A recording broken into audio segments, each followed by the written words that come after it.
يقول لك اب بيقول لابنه الصيدليه اللي على اول الشارع ده تنزل قول للدكتور بابا بيسلم عليك وبيقول لك عايز العلبه الزرقاء المستورده اللي انت قلت له عليها. قال له حاضر يا بابا. راح واخد بعضه وراح نازل على الصيدليه، دخل للدكتور قال له يا دكتور بابا بيسلم عليك وبيقول لك عايز العلبه الزرقاء المستورده اللي انت قلت له عليها.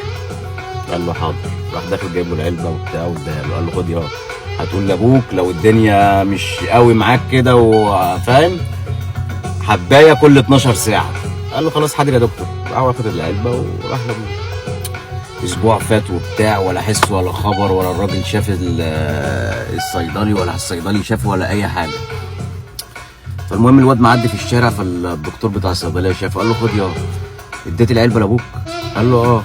قال له قلت له ايه؟ قلت له زي ما انت قلت لي ياخد 12 حبايه كل ساعه. قال له الله يخرب بيتك انا قلت لك كده؟ وابوك عامل ايه؟ قال له ابويا الحمد لله تمام بس امي ماتت وجارتنا اللي ما كانتش بتخلف حملت والسواق اللي بيوديني المدرسه طفش وابويا بيقول لك وحشه انت وحشه قوي ونفسه يشوفك.